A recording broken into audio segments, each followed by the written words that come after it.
Good afternoon, everyone. Hello. Hi, everyone.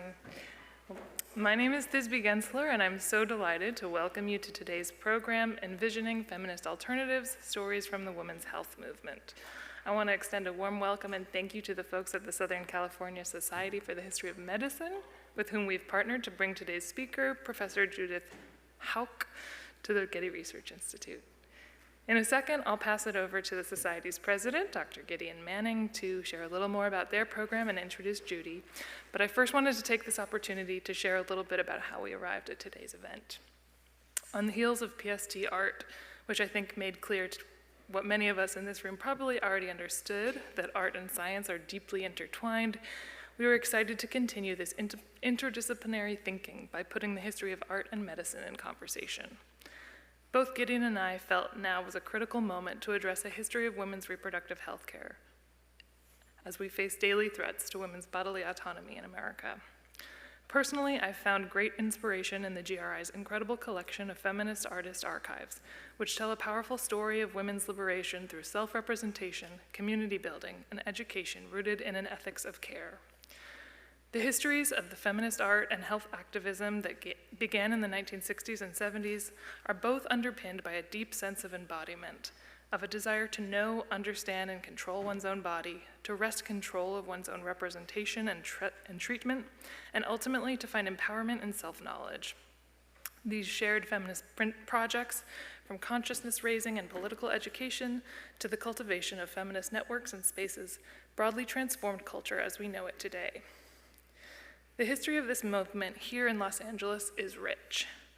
From Carol Downer's infamous cervical self-exam in the Every Woman's Bookstore to the founding of the first feminist women's health center in 1972, and across town, just 1 year later, the Women's Building, established by Judy Chicago, Sheila Levrant de Bretteville, and Arlene Raven as a space created by and for women that critic Lucy Lepard referred to as the cultural capital of feminism. The incredible archival records of this seminal feminist space, housed here at the GRI, offer incredible texture to a history of women forging their own artistic movement and community in an inclusive, supportive environment that prized experimentation, self-expression, and learning.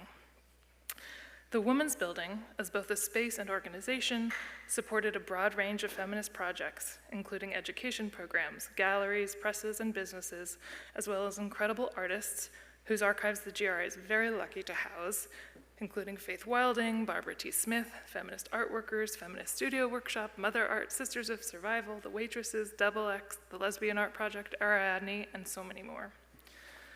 I'm sharing here some materials from these archives, which include a wealth of photographs, publications, artist files, and other ephemera that articulate the feminist ideologies at work in establishing this collaborative operation. This fertile moment in history witnessed the proliferation of alternative spaces and genre-defying projects, from installation art to bodily performance, which challenged patriarchal institutions and foregrounded social issues like sexual assault and rape. These artists' acts of self-determination and collective healing echoed in women's self-health clinics, which promised emancipation from medical misogyny, paternalism, and subjugation. I find these parallels particularly fascinating as a historian of both art and medicine. My graduate studies focused on the medical debates over the use of the speculum in the 19th century when it was first being implemented by a newly professionalizing discipline. As a technology that enabled visual access to the previously mysterious female reproductive system, the speculum was hailed as critical to scientific progress and therefore the male physician's authority over women's bodies. Gynecology and the speculum itself have a violent and at times rather gruesome history of sexual and racial subjugation, which is a lecture unto itself. But for now, I wanted to share this seemingly more light-hearted English cartoon from 1852, lampooning the morality of the modern medicine mongers. This underlines the skepticism around the use of the speculum, both its diagnostic utility, which was heavily contested by many doctors who distrusted specular vision, as well as a jocular insinuation of abuse and sexual impropriety.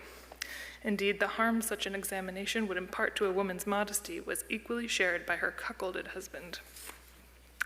And while the so-called speculizers would ultimately prevail in making this instrument the primary tool of their trade, the fear, distrust, and pain associated with it endured.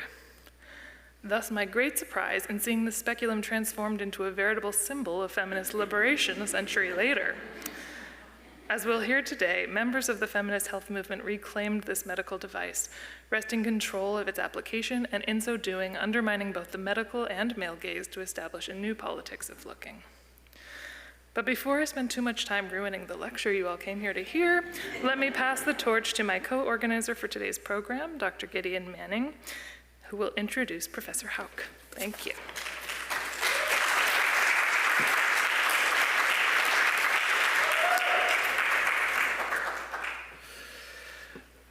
Thank you all for coming, and a special thank you to Thisbe Gendler and the leadership at the Getty Research Institute for partnering with the Southern California Society for the History of Medicine to make this evening possible. Originally founded in 1978 as the Friends of the Los Angeles County Medical Association Library, the original LACMA, the Society's mission was to promote, support, and assist in the development of the library, including through a series of annual lectures. In 1998, the LACMA library was closed, and its 6,700-item archive of rare books was moved to the Huntington Library in San Marino, where it remains on permanent deposit. From that time until today, the Society's focus has been on supporting the LACMA collections at the Huntington and finding ways to promote the history of medicine in Southern California, which is to say, sharing our enthusiasm for the subject and emphasizing that medical events are very often historical events in a larger sense. They can simultaneously be artistic events, political events, social events, literary events, philosophical events, economic events, media events, and more. This is perhaps easiest to see when such events occur on a massive scale, as in the case of a pandemic. But it's often equally true for the medical events affecting individual patients and certainly for their families. We are here tonight to learn about the women's health movement, which was an historical event in the full sense I just described. Thisbe introduced you to some of the relevant artists and their art held here at the Getty. It's my role to introduce Professor Judith Houck, our speaker, who is chair of the Department of Gender and Women's Studies, as well as professor of history at the University of Wisconsin-Madison. To do her justice, we are well served to go back in time to the year 121 CE, to Suetonius's De Vita Caesarum on the life of the Caesars, more commonly referred to as the 12 Caesars because of the 12 biographies it includes. It begins with Julius Caesar, proceeds to Augustus and then Tiberius, followed by 8 later Caesars, and ends with Domitian, who died in 96 CE. An important record of Roman history, Suetonius's work records Tiberius's opinion that everyone over 30 should be their own physician. Tiberius believed that knowing yourself and acting as your own physician meant that you learned over a long period of time, not as a matter, as a general or theoretical matter, but as a particular personal and practical matter, how to maintain your health and reclaim it once it had been lost.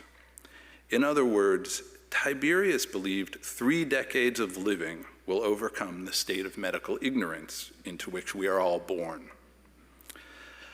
Our medical ignorance, however, is not just a natural state we inexplicably find ourselves in.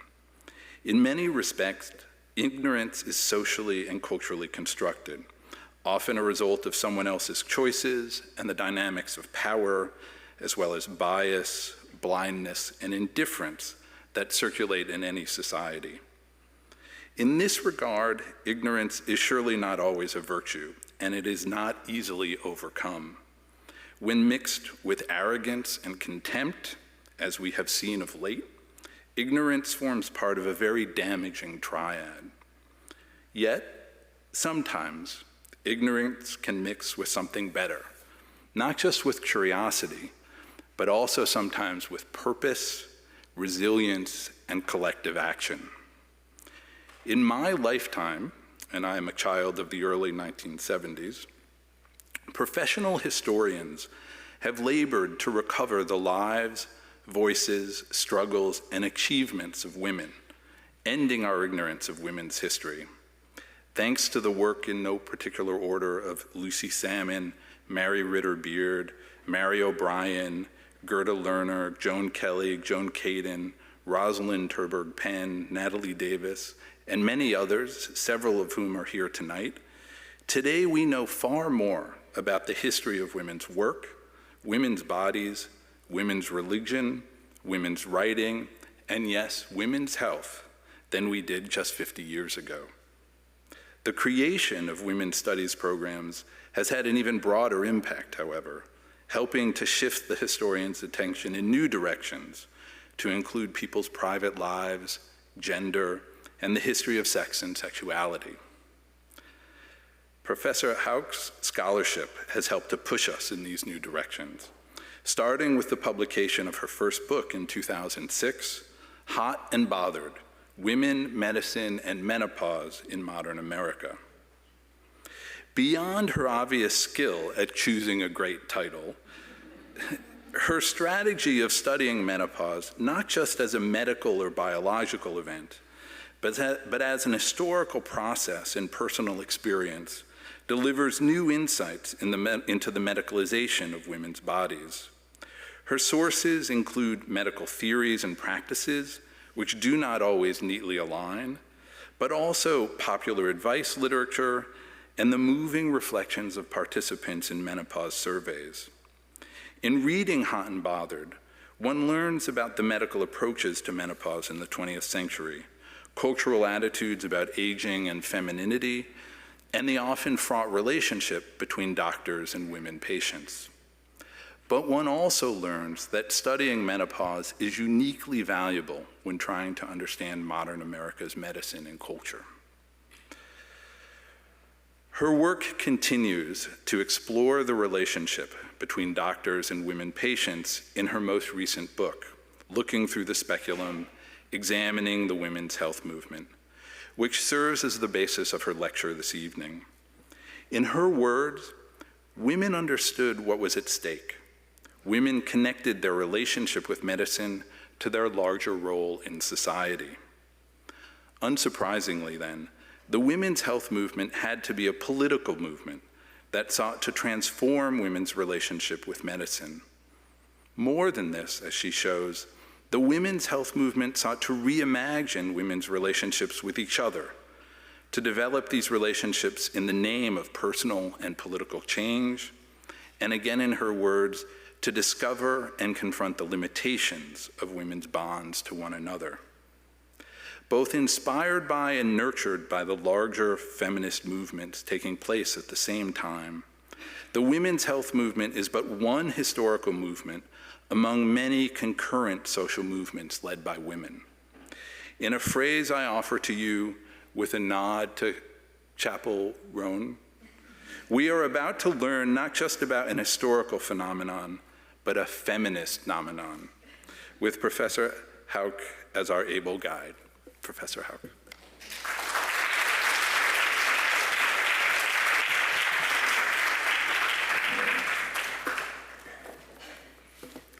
Yikes. Thank you, Gideon, for that really, really generous introduction. I've never been introduced with any Caesars, let alone 9, and then Chapel Roan.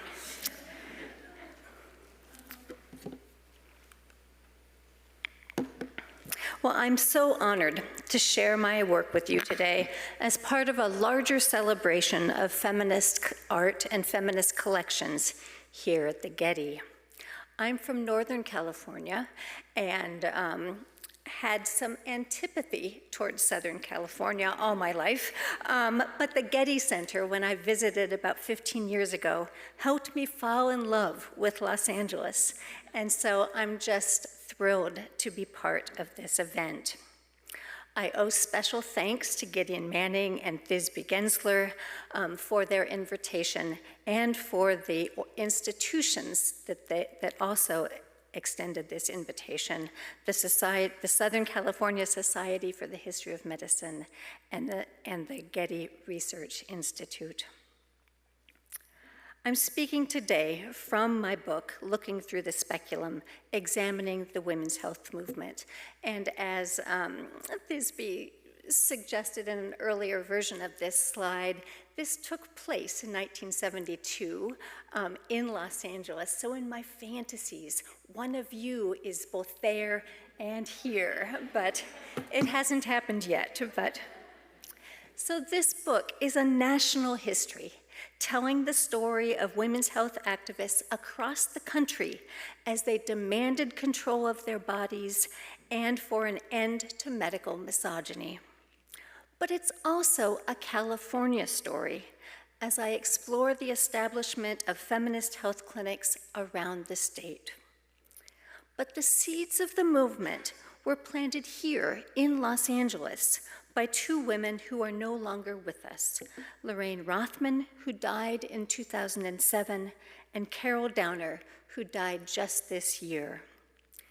Their belief that women deserved better and their determination to make it so grounds this history.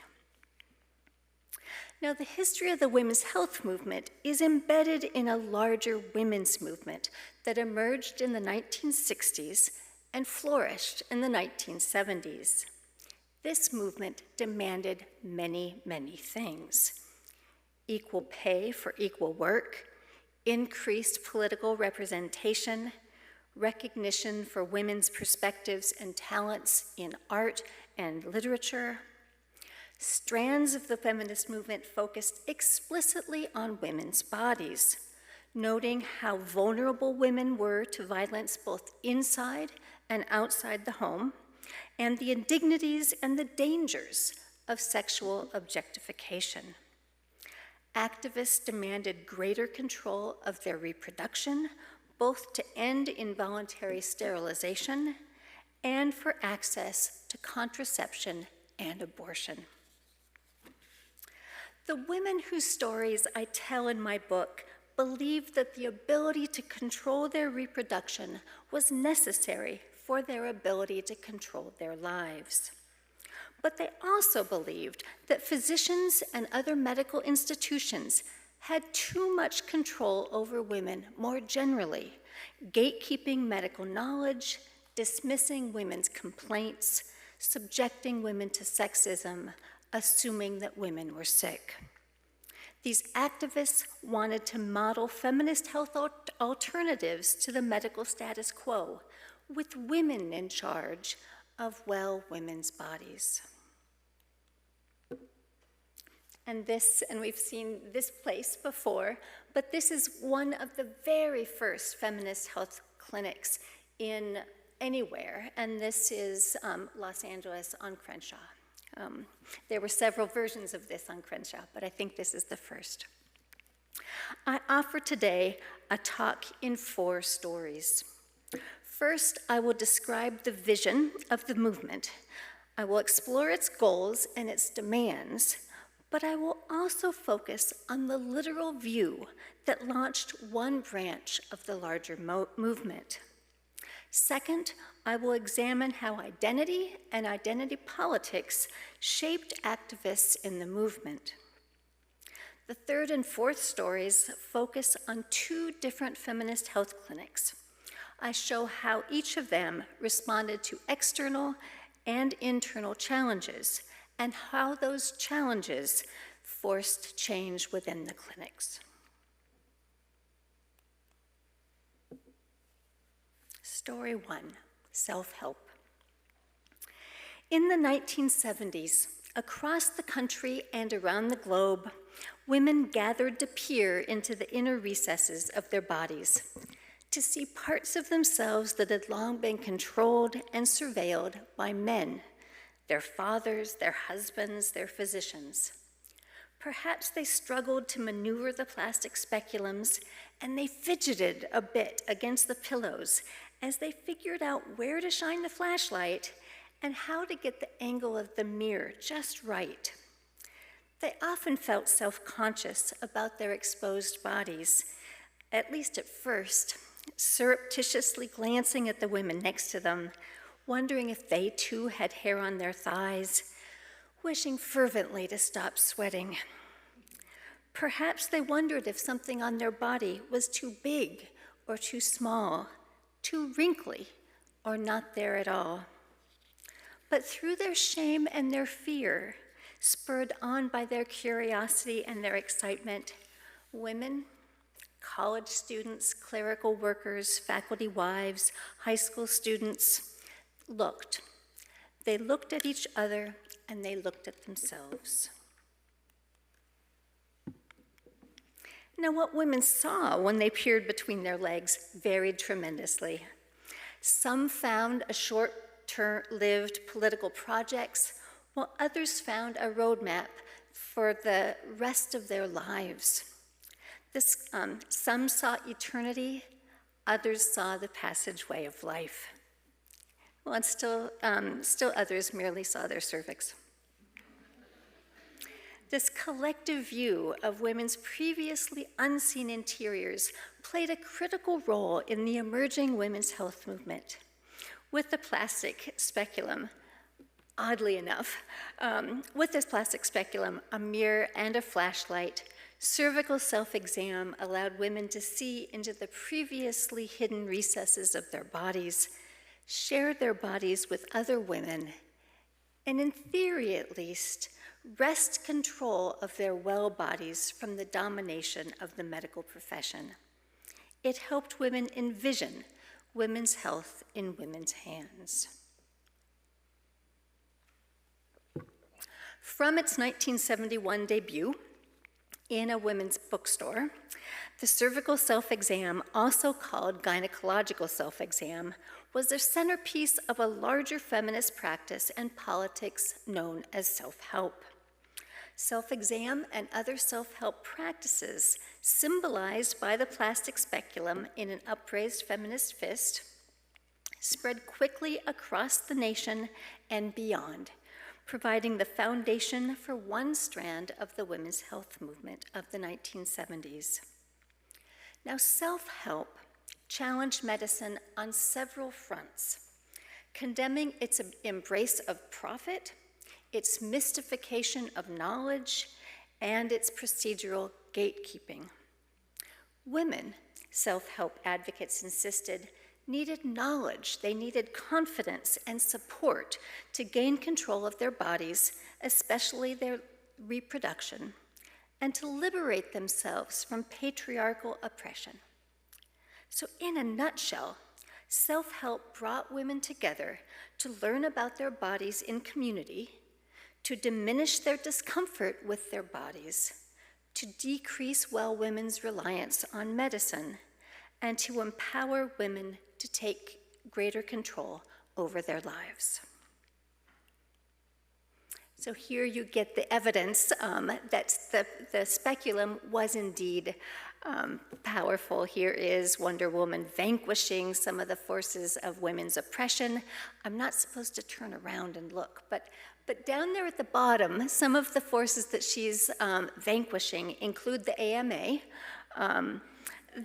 the Catholic Church, or church in general. There's something that says ZPG, zero population growth, so the population control institutions. There is Freud down there. You always got to go after Freud. And then in the corner, you can see Planned Parenthood, which surprises people that Planned Parenthood in the 1970s was seen as an oppressive institution. And where is Wonder Woman? There she is. So self-help and self-exam began in a Los Angeles feminist bookstore when, in the midst of a discussion of women's need for reproductive autonomy, Carol Downer, a white, college-educated housewife, laid down on a table, hitched up her skirt, pulled down her underwear, inserted a speculum into her vagina, and invited the other women in the room to view her cervix. According to her own account, a revolution was thus born. Women who had little control over and knowledge about their bodies could, in the company of other women, gain bodily autonomy. Now, word of Downer's performance and its potential power spread rapidly. Women's groups across the country inundated Downer with requests to share her technique and her message of revolution. Responding to the enthusiasm, she and biology teacher Lorraine Rothman elaborated and standardized a cervical self-exam demonstration, and they set out on the road. They stopped in church basements, music festivals, college campuses, living rooms, and school cafeterias. Now, in these settings, to largely supportive, if not always enthusiastic audiences, a facilitator would begin by showing slides. The slides showed and identified what the audience would eventually see in person: the vaginal walls, the hymen tags, the cervix, the Oz. The presentation highlighted how women's bodies changed over the course of their menstrual cycle and over the course of their lives. After the slideshow, the facilitator would demonstrate how to use a speculum and give each woman the opportunity to view a willing volunteer's perineum. If the settings were small and private enough, the women in the audience might be invited to view their own interiors.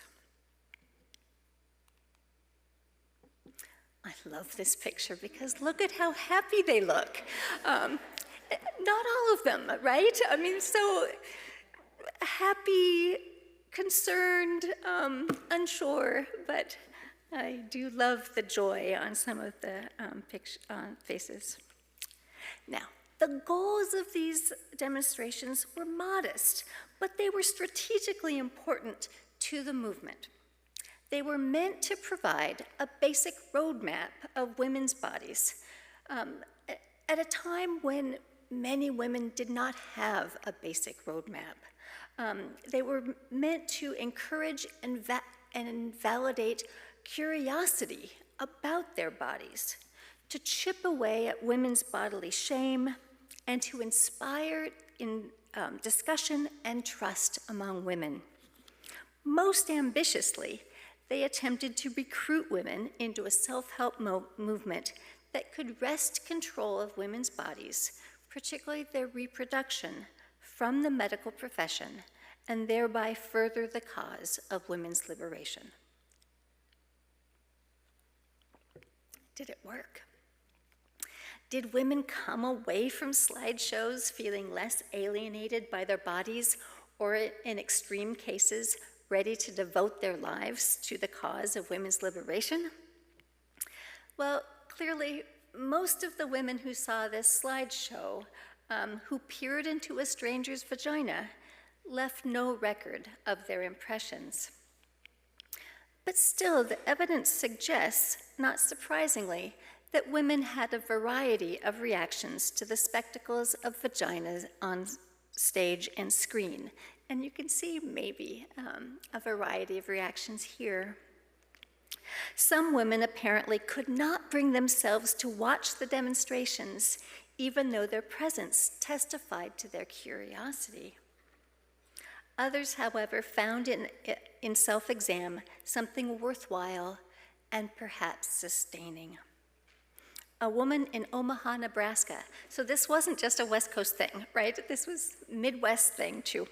A woman in Omaha, Nebraska, for example, noted in the aftermath of a cervical demonstration, "I think I'm in a state of shock. I've found my freedom, and I'm looking for women to share it with." An Indiana woman learned from a demonstration some basic anatomy and some self-care. Despite all the knowledge that she gained, however, what she valued most was, quote, we gave each other permission to do these things, to talk to other women about our bodies, and to call each other up for help when we need it. Yet another woman described her first experience with self-exam. The first cervix I ever saw belonged to my mother. I think about my mother and I just cannot imagine this, but times were different then. So the first belonged to my mother. Everyone said, "Look, that's where you came out. That tiny little Oz, no bigger than the point of a pencil, was the gateway through which I made my debut on Earth." And from that first moment, my life was changed. Finally, Eileen Schnittiger didn't even know what a cervix was when she saw posters announcing their display in 1974. After her college roommate dragged her to the demonstration, Schnittiger became a convert, believing immediately that gynecological self-exam and self-help could liberate women by allowing them to seize control of their bodies. She devoted 40 years of her life to the women's health movement because of a random poster. I offer these stories to highlight how powerful self-exam could be. An illuminated cervix, in the context of a wider movement, offered, at least for a moment, a chance for knowledge, freedom, connection, and liberation. These demonstrations lasted only a moment, maybe just an evening, but self-exam's engagement with the forbidden, its rejection of bodily shame, and its promise of access to hidden knowledge inspired tens of thousands of women to investigate further the wonder and the power of their own bodies. Typically, or so it seems, a handful of women who were exposed to self-exam at one of these demonstrations yearned to know more about themselves and about the feminist self-help movement. By the summer of 1971, Downer, Rothman, and a few other women had designed and publicized their vision for the next step, the self-help clinic. Now, although clinic may conjure up images of a healthcare facility, the self-help clinic referred to a group of women gathered together for a course of instruction. Over several weeks, women explored a curriculum that included information on anatomy, the menstrual cycle, contraception, fertility, and breast exams. And I have to say, my university teaches a course on all of those things still, quite directly inspired by this movement. They learned to recognize common conditions, and they experimented with natural treatments. Advanced self-help clinics elaborated on the basic information acquired in the initial clinic by using women's own bodies to create knowledge about their health. Many of these advanced groups focused on just one issue, exploring topics such as menopause, nutrition, natural birth control, and artificial insemination in some depth. Self-help clinics then provided practical information about women's bodies. But self-help promoters also claimed that self-help posed a broader challenge to patriarchy in general by insisting that women's bodies did not belong to men, fathers, doctors, lovers, husbands. As one advocate put it, the first time a woman looks into her own vagina, she knows that what she has between her legs is no longer his secret, not her doctor's, not her lover's, and not Norman Mailer's.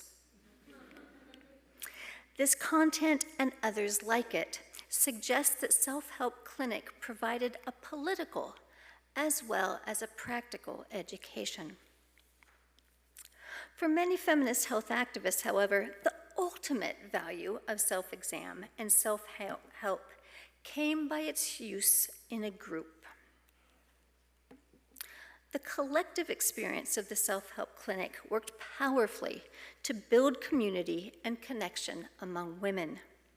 As Downer described the dynamics of the self-help clinic, it wasn't just my cervix that made it an experience, but it was me talking with you.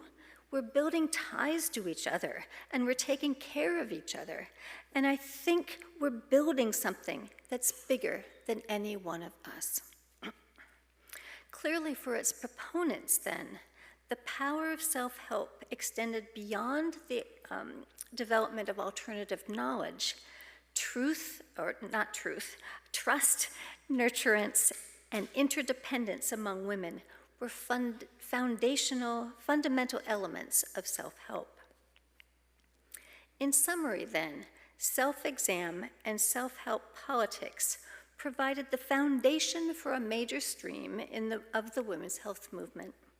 Self-help advocates opened feminist health clinics, generated women-centered knowledge, challenged medical authority, and promised women's liberation.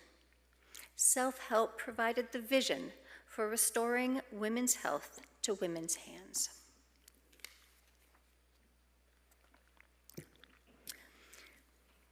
The self-help movement has been characterized as a mostly white, so I'm moving on to my second story now. The self-help movement has been characterized as a mostly white, mostly middle class, and mostly heterosexual movement. Now, in the broadest sense, this is true, at least about race and class, but the focus on mostly flattens the diversity of the movement and freezes it in time. Women of color and lesbians were part of the movement from the beginning, and their identities influenced how they understood their participation and how they negotiated within the movement. White women. Although these women would not all identify as middle class, some of them quite strongly. Although most of the activists involved in the self-help branch of the women's health movement were white, especially in the first decade, women of color attended self-help demonstrations and participated in self-help clinics. Consequently, some consequently embraced the techniques and the politics of self-help as tools of liberation. In feminist health centers across the country, women of color founded and sustained clinics. So this is a picture of some of the founders of the Gainesville Feminist Health Center with Billie Avery, the black woman sitting on the floor, as one of the founders of this clinic. And she goes on to found in the 1980s the Black Women's Health Project. In Oakland and Detroit, cities with large African-American communities, black women were especially active in the self-help movement from the very beginning, frequently providing leadership. And these are women from Detroit. Well, some of the women of color found community in white majority groups. Others preferred to organize in groups without white women. They wanted to build community with other women of color. One such group was the Black Women's Self-Help Collective of Washington, D.C., founded in 1981. Mary Lisbon, one of its founding members, recalled the life-changing moment she saw her cervix. So I couldn't see it at first, but when she opened the speculum, my uterus came right out over the ribbon. It looked like the sunrise, and I just thought it was like the most amazing thing I'd ever seen in my whole life. So when the facilitator was talking about organizing black women around this, I was just like, I'm in. The Black Women's Self-Help Collective viewed self-exam as an especially valuable tool for black women because slavery and its legacy had denied black women authority over their own bodies. Self-help, they believed, would embolden black women to seize control. As an explicitly Black feminist organization, the Black Women's Self-Help Collective sought to educate, empower, and liberate Black women through self-exam and self-help. For these women, self-exam was an important tool within their struggle for survival. Lesbians, too, were active in the women's health movement, even though some critics had argued that it catered primarily to heterosexual women. Francie Hornstein, a young lesbian living in Iowa City, joined the movement when Rothman and Downer and their VW bus came through town demonstrating self-exam. Hornstein, convinced that she had seen the, quote, most revolutionary concept in women's health care, packed up her belongings and followed Downer and Rothman to Los Angeles. And there are actually lots of stories about women seeing this in their towns, and then these women just following Downer and Rothman to LA. But when Hornstein and two friends arrived in Los Angeles, she heard grumblings from other lesbians in the city, wondering, well, why would three nice lesbians like you want to work so hard for straight women? Now, Hornstein was shocked to hear the movement framed in such heterosexist terms, as she understood women's health as a movement for, quote, all of us. She noted that as long as women's bodies were vulnerable to male power, rape and population control were just two examples. All women needed access to abortion and contraception, regardless of their sexuality. She also noted that many lesbians had children and that many others hoped to. Consequently, she claimed, lesbians need women's medicine as much as any other women. She insisted that the movement's efforts to wrest control of women's bodies away from men benefited straight and lesbian women equally. Well, on the ground, lesbians were all over the movement, were integral to the movement, often providing leadership in a variety of feminist health efforts, from the fight to abortion rights, to the promotion of self-help, to the establishment of feminist clinics. The movement itself also frequently encouraged women to explore their sexuality. One health activist at the Gainesville Women's Health Clinic recalled, for example, every one of us became a lesbian while working at the clinic. Again, it was the time. To meet the particular health needs of lesbians, boxed water is better, but it's a little awkward to drink, I have to say. Sorry. Feminist health centers frequently offered, to meet the particular health needs of lesbians, some activists urged the development of services just for lesbians. Feminist health centers frequently offered lesbian-only clinics, and sometimes those clinics were staffed with the lesbian-identified caretakers, and some clinics worked to produce and disseminate knowledge about lesbian health needs. This Lesbian Health Matters pamphlet is super famous among three of us because it's the first effort to both gather and disseminate a lesbian-specific information about their bodies, and this comes out in 1978 or 79. But like women of color, some lesbians did not believe that the mainstream movement was sufficiently focused on their needs. They didn't find it sufficiently focused on eliminating homophobia and heterosexism in medicine, or exploring lesbian health energetically.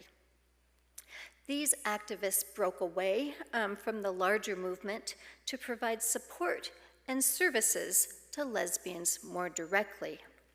They founded and nurtured lesbian health clinics, and they promoted the development of a lesbian health agenda and movement. So these slides are from Lyon Martin Women's Health Services in San Francisco, and the other is St. Mark's Lesbian Health Clinic in New York City. These are the only 2 lesbian health clinics with real staying power. Lyon Martin still exists, although it's primarily a trans health clinic at this point, and St. Mark's Lesbian Health Clinic folded in 92 or 93. The women's health movement then attracted activists with a variety of identity positions, and those identities influenced their work in white and straight majority organizations.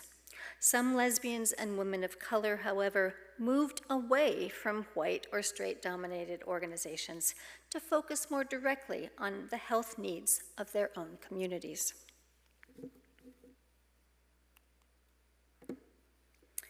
Activists committed to self-help frequently founded and nurtured feminist health clinics. By 1977, there were more than 70 dotted across the country. Most of these, especially in the early years, focused on reproductive or gynecological care. And I'm going to share now stories from 2 of these clinics to show how these organizations responded to challenges.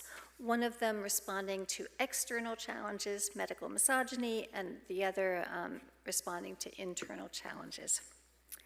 Well, in 1975, inspired by the self-help practices of Carol Downer and other health activists, 9 young white women, many refugees from other social movements in town, opened a feminist health clinic providing abortions and other reproductive health services in a largely rural, largely conservative part of Northern California. Until 1980, the Chico Feminist Women's Health Center, the health center they found, provided the only abortions in California north of the San Francisco Bay Area. Okay, so the only abortions north of San Francisco Bay Area in this little place, Chico. The Chico Feminist Women's Health Center aspired to provide an explicitly feminist model of healthcare that contrasted with medicine as usual. To challenge medical gatekeeping, lay health workers and very occasionally nurses provided all the care except the abortions. So all the health care except the abortions are provided by lay health workers and very occasionally nurses.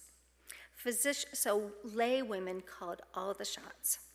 Physicians, hired only to provide abortions, commuted from the San Francisco Bay Area 1 or 2 days a week. So physicians are not on site very often, okay? So the Chico Clinic then framed itself as an antidote to mainstream medicine, and it provided a controversial but legal procedure. As you might imagine, it was a recipe for conflict. So the relationship between the medical community in Chico and the Chico Feminist Women's Health Center was strained from the very beginning. Indeed, some local doctors opposed the center before it even opened. One influential physician allegedly blustered in 1975 that the center would open over my dead body. Local physicians, clinic opened, he survived. Local physicians refuse to work at the clinic, refer patients to it, or provide backup for abortion clinic in cases of emergency. And backup is really important because these physicians who come in to do the abortions, they fly in from the Bay Area and then they leave. Still, publicly, members of the medical profession generally kept their views of the Chico Feminist Women's Health Centers to themselves, choosing to sit back and wait for something to happen. In October 1978, something did. In October 1978, Catherine Romano came to the Chico Clinic for an abortion. In the course of the procedure, Benita Palmer, an intern from San Francisco, perforated Romano's uterus and left the abortion unfinished. Romano went home, but a few hours later, bleeding, feverish, and scared, she went to the local emergency room. There, the attending OBGYN, detecting a perforated bowel, performed a hysterectomy, claiming that it was necessary to save Romano's life. Traumatized, rightly, Romano then sued Palmer, the physician, and the health center for malpractice. So in the wake of this incident and the lawsuit, Jerome Weinbaum, who is the senior OBGYN in the Chico area, urged NorCal Mutual Insurance Company, the center's malpractice insurer, to drop coverage of the clinic because the clinic was at, quote, poor risk, both because of the quality of medical care and the propensity of the clinic to turn off its patients with self-exam. In July 1979, the Chico Feminist Women's Health Center received notice of the impending cancellation of their malpractice insurance by NorCal. NorCal gave two major justifications for the cancellation: the use of unlicensed healthcare workers for examinations, those lay health workers, and the absence of an established local medical relationship for direction, backup, and emergency care of patients. Now, the Chico Feminist Women's Health Center appealed this decision, but they lost.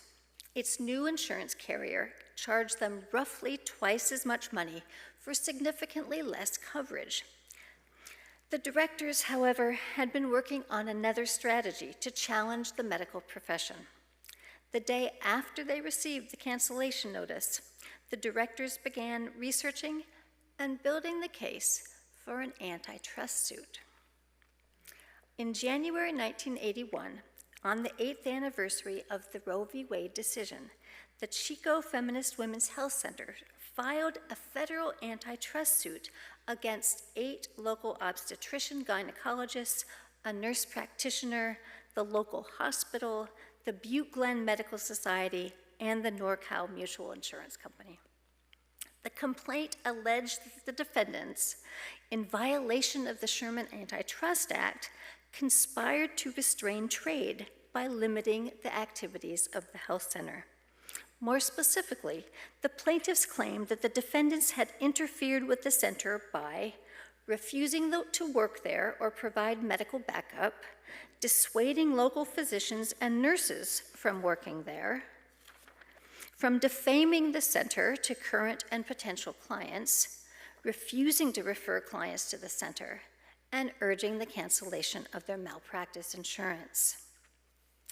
Research for the lawsuit uncovered the depth of local medical resistance. A December 1979 survey of local doctors by the Chico Feminist Women's Health Center revealed that only one local OBGYN was willing to refer women to the center for abortions. Now remember, this is the only place north of San Francisco that provided abortions, right? So these doctors justified their refusal by noting that the clinic had no medical backup if things went wrong. So it wasn't lost on the women of the Feminist Women's Health Center, and maybe not lost on you then, that local physicians created the very situation that they blamed on the center. Reasons for the medical hostility varied. Some physicians opposed abortion and would be hostile to any abortion provider in their community. Others may have been outraged by a woman-controlled clinic run outside of medical control. Overwhelmingly, however, the medical opposition seems to have been inspired by the perceived hubris of the center's directors, who dared to challenge the medical establishment and who did so boldly and without apology. One physician, for example, suggested that the center's staff might try to, quote, be nicer to the doctors, because their present attitude alienated the center from the local doctors rather than establishing, quote, a good relationship. Another physician characterized the women who worked at the center as, quote, demanding, pushy, unrealistic, and this is abrasive, and noted that they were really turning off the medical community. I love the turning off language, with their attitudes, demands, and anti-medical bias. Finally, local physician Gary Cooper complained that the clinic was run by, quote, a group of aggressive, macho females that he just didn't like. Those macho women. The Chico Feminist Women's Health Center never presented this evidence of a medical conspiracy to a jury. Instead, in May 1983, after an out-of-court settlement, the center dropped the suit. Both sides seemed to get something from the settlement. The health center received an undisclosed cash payment from NorCal and backup care from local doctors when clinic doctors were unavailable. That's at least a partial win. On the other side, the center agreed to hire a medical director to, quote, provide ongoing on-site physician care for center patients. Now, although this might look like a draw, the settlement increased the medical presence in the clinic and eroded lay authority over the clinic. So in the end, the ability of lay women to control the health care the clinic provided was significantly decreased. Now this episode provides just one of many examples of local physicians, anti-abortion activists, and conservative lawmakers to shut down the clinic. But the Chico Feminist Women's Health Center prevails. They always fought back, compromised but not beaten. It remains in business today under a new name, the Women's Health Specialists, reflecting the feminist health politics of the 21st century. And you can see gender-affirming care as this new, but you can still see the speculum right in the logo. All right, well, my last story explores the history of the Santa Cruz Women's Health Collective and the health center it founded in 1974. I love a time when your health clinic looks like this. All right, like the Chico Feminist Women's Health Center, the Santa Cruz Health Collective was committed to the politics of self-help. But it did not provide abortions, and it was much friendlier to credentialed health workers, right? They had a better relationship with local medical providers. They were, however, committed to collective governments and consensus decision-making. The Santa Cruz Women's Health Center struggled over the years with funding shortages, disagreements over power, few opportunities for paid labor, among other things. Like many other feminist clinics, they also struggled to increase their racial and ethnic diversity. As more Latina people moved into Santa Cruz County, the collective's ethnic and racial homogeneity became increasingly problematic, in part because its reputation as a white clinic failed to meet the health needs of some of the other women in the community, especially Latinas. Jane Reyes, one of the first women of color to join the collective, was a strong advocate for increasing its diversity. She insisted that if we're going to call ourselves the Women's Health Collective, then we have to represent all of the women in this county, and we have to get more women from different ethnic groups of the county to work here.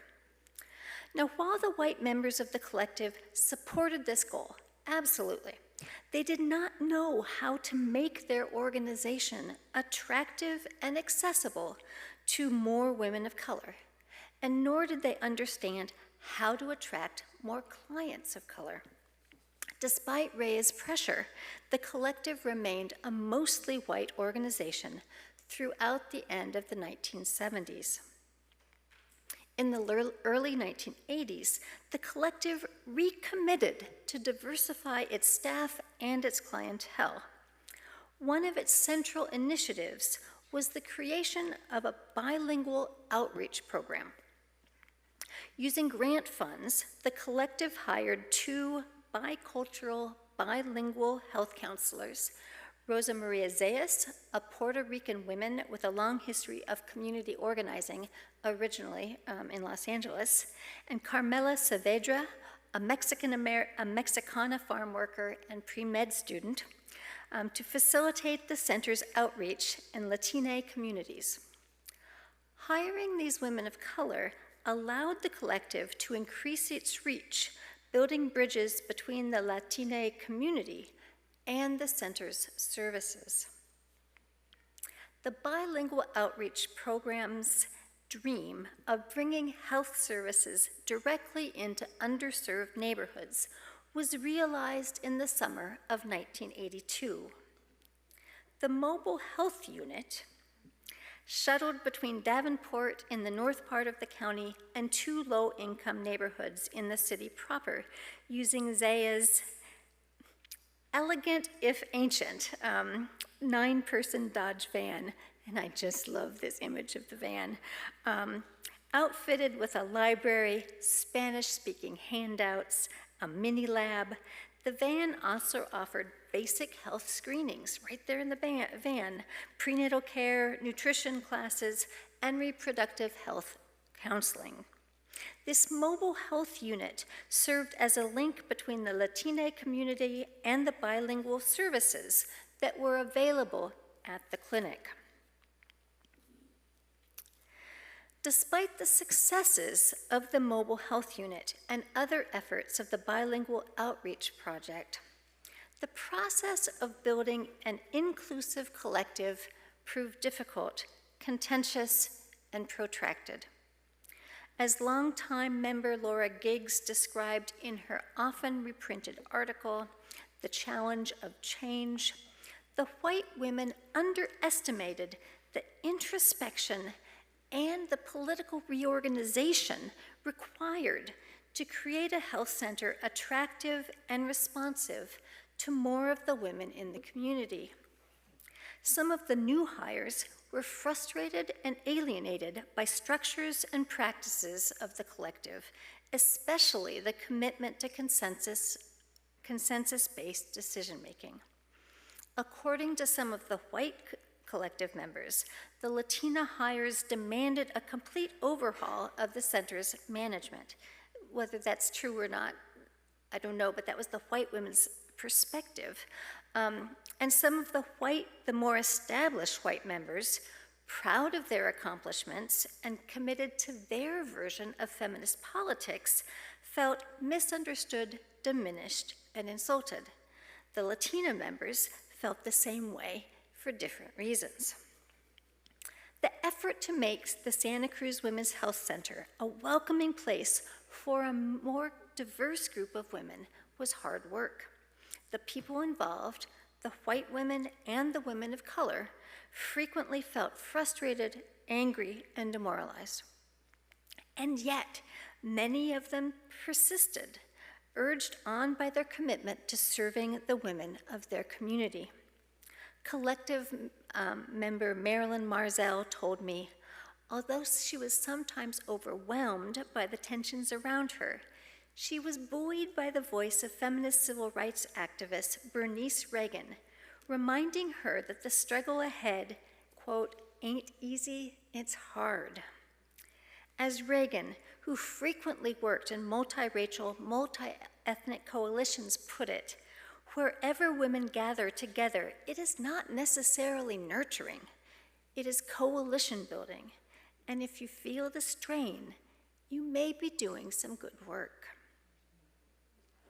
The Santa Cruz Women's Health Collective was clearly strained by the effort to make good on its commitment to racial and ethnic inclusion.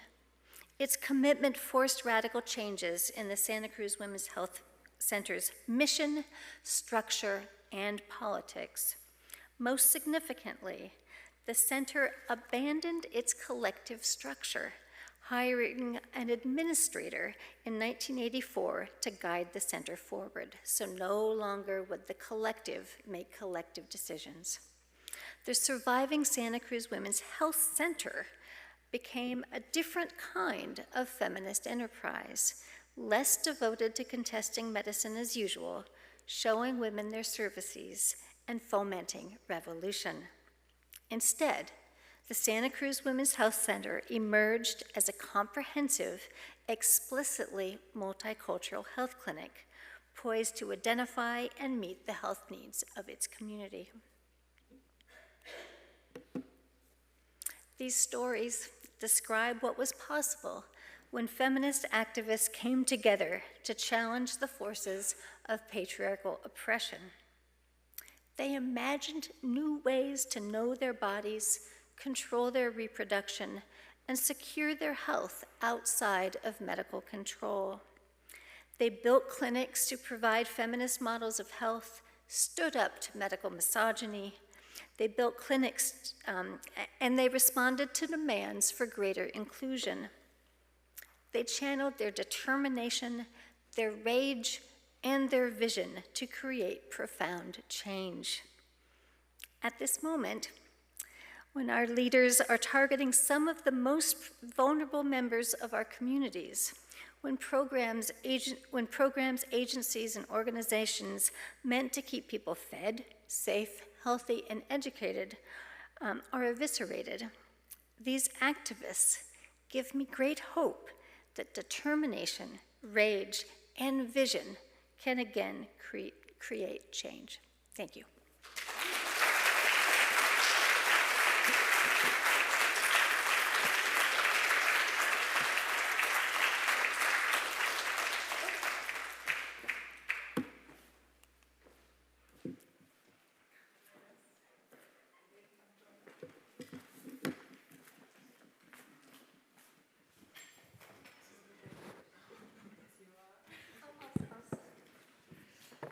Thank you again, Judith, for a wonderful talk. Thank you so much. That was fantastic. Gideon and I are going to start off a discussion up here, but we will open it up to all of you in the audience. If you do have a question, I ask you to raise your hand, and one of our VSAs will bring a mic to you. Do you want to kick us off? I know you had something planned. Sure, I was just going to say that was great, though, but I was going to mute it. But so, you know, one of the things I found myself thinking about, and in part it's because some of the images were just so moving, right? I mean, and the spaces where much of the movement sort of initially coalesced, right? So in buses, you know, across state lines, but in the book you describe some of the other spaces where it first began, and you mentioned one in passing, bookstores. I was curious to hear how, I mean, if there's anything that strikes you as a common feature of those spaces where the movement, the women's health movement began as you studied it, and how those spaces changed over time. And in particular, I guess I'm also really interested to hear how it moved beyond clinics into what now feels like more traditional medicine, if it did, into medical schools, into medical societies. I have all sorts of fragments of thoughts about all of this. So space is always a problem with these organizations. Landlords are always a problem with these places. Zoning, right? One of these feminist women's health centers in Detroit gets shut down because of zoning about parking, right? So zoning laws get deployed. So the need to do this kind of work in kinds of spaces gets used against them. But they are so creative. They sort of jerry-rig space. And so the idea that some of these demonstrations are in church basements, where, you know, church basements are kind of amazing spaces, right? They're AA meetings, but also self-exams. So they're you know, wherever women come together in school cafeterias, they can make it do. And one of the ways we see this is that bookstore, right? So I tried to get a picture of it for this talk, and I couldn't find it, but I knew the address, and it was also the location of a women's center, and couldn't find it anywhere. I Googled the address, and Google Street View, it's somebody's house, right? And so this bookstore, what I had in my mind was this commercial space, right? And so a health center and a bookstore selling artifacts of the movement and swag from the movement, it's being done out of somebody's house, and that just sort of domestic and public at the same time, right? And the moving of these ideas, we certainly do see these ideas get taken into medical spaces. They get less radicalized in those spaces, but that's the trade-off, right? That in Santa Cruz, we have a clinic that continues to look after the health needs of the poorest people in the county, and they don't show each other. There's no cervix showing anymore, right? The Chico Clinic still gives away speculums once a year, right? Because they have to, right? So anyway, those are some thoughts. No, that's really helpful. Does anyone from the audience have a question? Let's take one from the audience.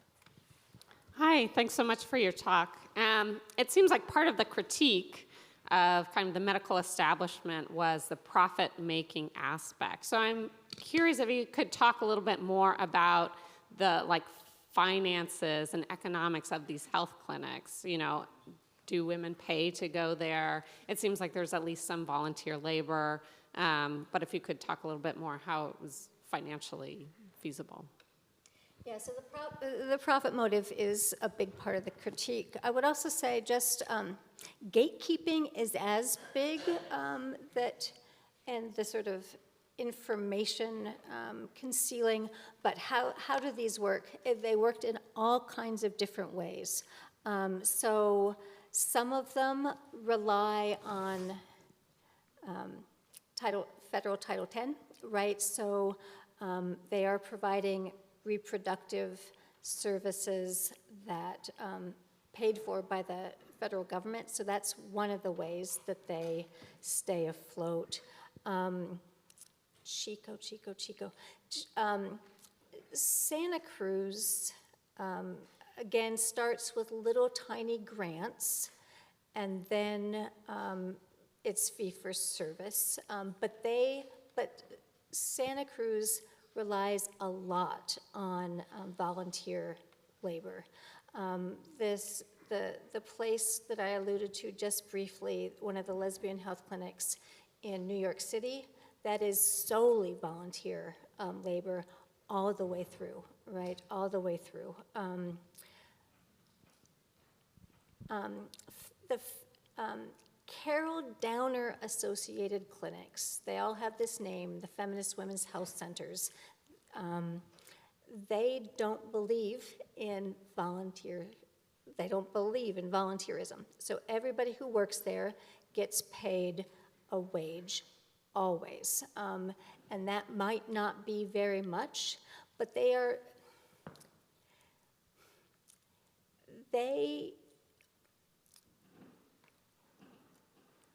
kept afloat by abortions, right? And they're quite explicit about abortion being the economic driver of their clinics, which then allows them to put more money into some of their other efforts, like putting out books and putting out doing trainings and demonstrations. So the abortion clinic work is, it's not profit, right? Because it's put back into the movement, but yes, and they are quite explicit about saying we are not the most expensive, and we're not the cheapest. and then eventually sliding scales are part of this, and they work with some of these organizations that provide abortions for free, but economically they are dependent upon abortion.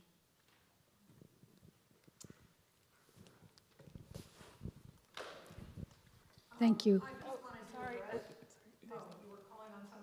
Just right behind you, you'll be next, I promise. Thank you. I'm old enough that your talk gave some groundwork and filled in some gaps in my knowledge. I had my own plastic speculum once upon a time. I am curious where, like, our bodies ourselves fit in, that became its own sort of phenom. Was that, I would assume, grew out of that.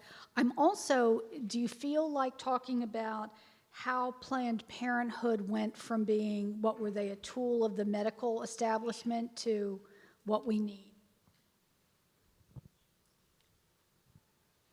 So Planned Parenthood, what was the question right before that? Like ourselves, like when did that come out? Yeah, our bodies ourselves. So the cervical self-exam, 71, it gets popularized in 72. The first mimeographed versions of our bodies ourselves is right around the same time. They are, that's the East Coast school, right? I mean, and it really is, they are friendly, but they do not see, it's part of the same movement, but they are not compatriots in some ways.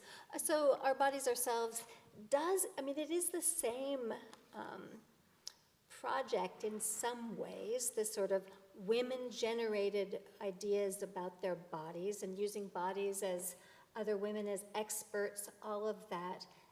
Our bodies ourselves, not so much into self-exam. They talk about it, but they're not champions of it. And Carol Downer was not for everyone, I would just say, right? And she alienated those folks, and then a sort of a whole branch sort of becomes alienated. Planned Parenthood. So really their beef is at least two things. One, it's with Planned Parenthood International, which the Feminist Women's Health Centers thinks is all about population control, right? It's about antinatalism, right? So there's that, and it's about restricting Black and brown babies elsewhere, right? And now we think of Planned Parenthood as being this really important provider of gynecological and reproductive health care. They're fairly new to that, really. And so what happens is when Planned Parenthood is slow to get into the abortion business, and when they get there, they go into cities where there's already an independent abortion provider, and they compete for important dollars, right? So they become quite alienated from each other, except when abortion is increasingly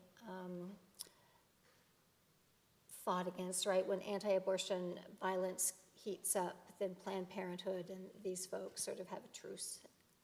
I think they're not so trucey anymore. Question right up.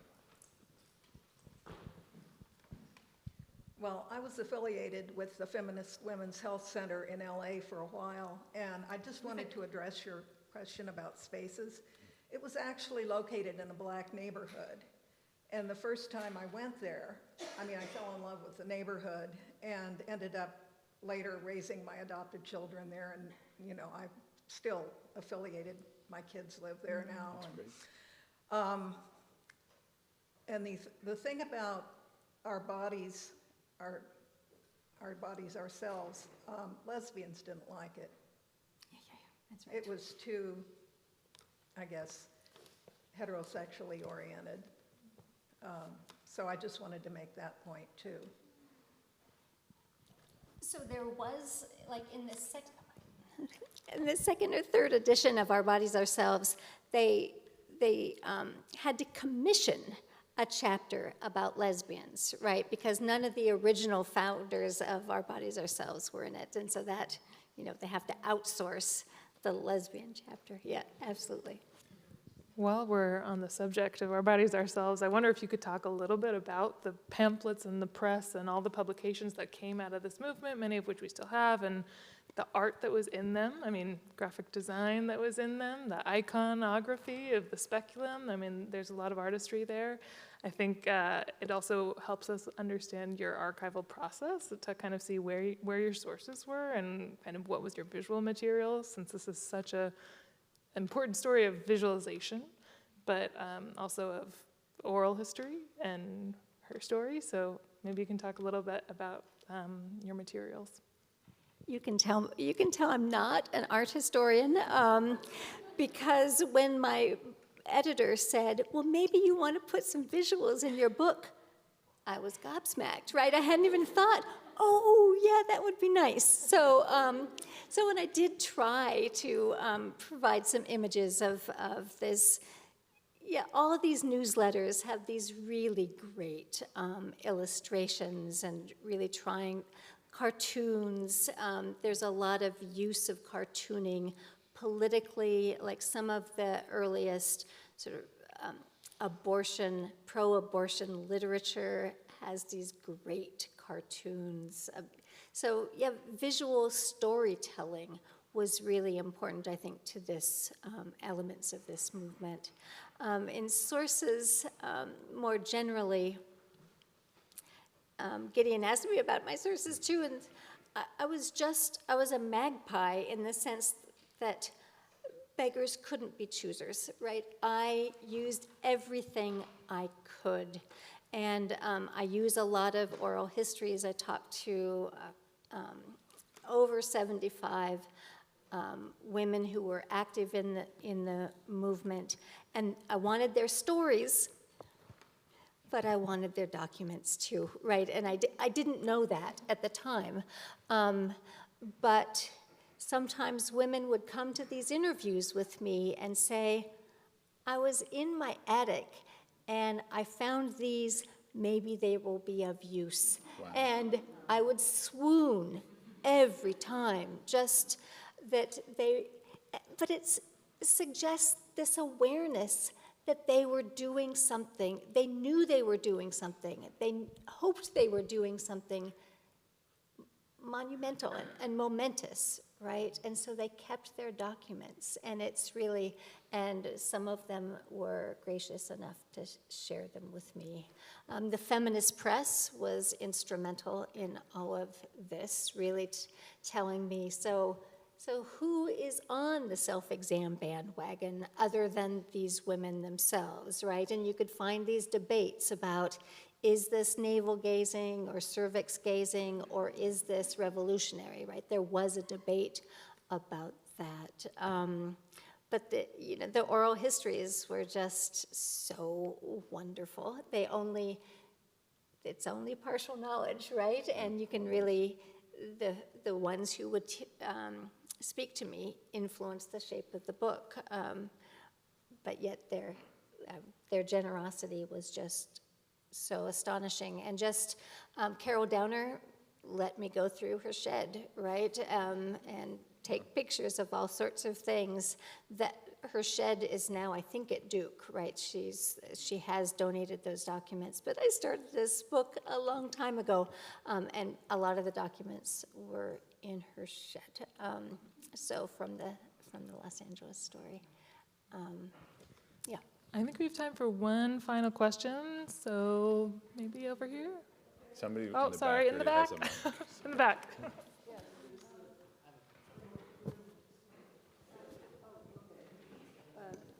I just want to add a little bit in the spirit of sisterhood about the East Coast. I worked with Our Bodies Ourselves from their very beginnings. That very first chapter was called, in America, they call us dykes. which is a word I identify with, and so that meant a lot to me because I was still figuring it out. I want to say that I really appreciate, first of all, that you are researching and documenting, because we know a lot of these documents and materials, and I've been particularly interested in visual images. In academia, they're considered ephemera.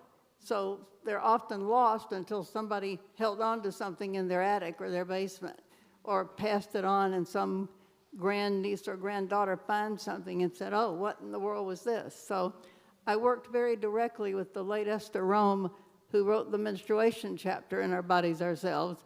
And I did a film with my own self-exam with a heavy period as part of the self-help work. And Esther and I did many workshops all over the East Coast, and then gradually I got invited to do presentations in other parts of the country or to mail the 10-minute film out. I mean, those were the days when you only had 16 millimeter.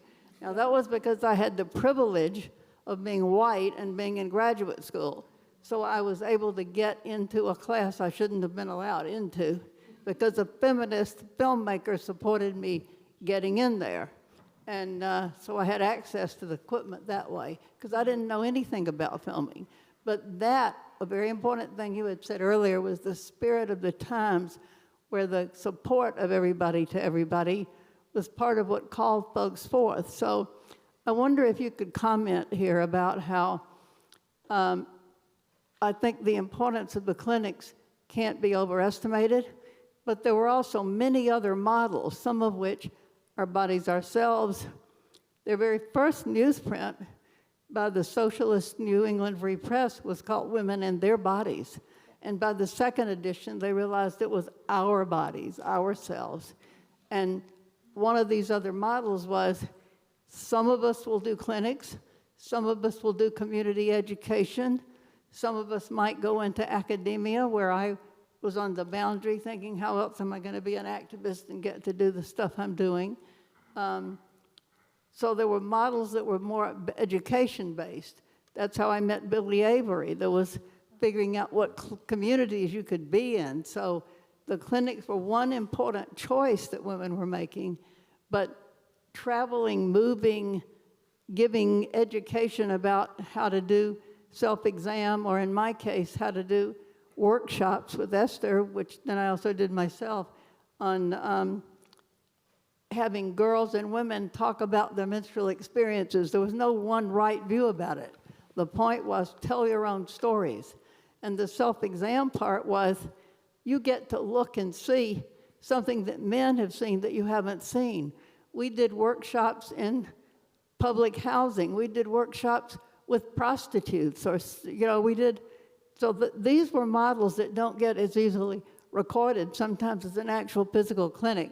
So I wonder if you could comment briefly on some of those other models that were more education-based. So, and I really don't think that there was I got a sense that there was a feeling that there was competition and disapproval from East Coast and West Coast going back and forth, but having lived through the 70s like that, that was certainly not my experience. Just wanted to, but still I had that question for you. Thank you. Great. Thank you for that. Yeah, there's all kinds of stuff going on, right? Not just these clinics. But when I say that abortion is important to these clinics, they need the money to do some of these other things. And education was absolutely central to it. And let me just, when I think about the Santa Cruz Women's Health Collective, right? Part of what they did was run a center and a clinic. But many women in the collective itself never did anything with direct health care. They are busy writing pamphlets about pelvic inflammatory disease and herpes and lesbian health matters. So even a group that does start a clinic is also putting a lot of effort into these educational efforts. There are parts of the women's health movement that were focused on making abortion legal before that happened. There are anti-sterile groups that are focused mostly on anti-sterilization or anti-Depo-Provera or anti-Dalkon Shield, right? There are sort of lobbying groups out there. The Feminist Women's Health Centers have their own version of Our Bodies, Ourselves called A New View of a Woman's Body, which is mostly just pictures, right? It's a different kind of,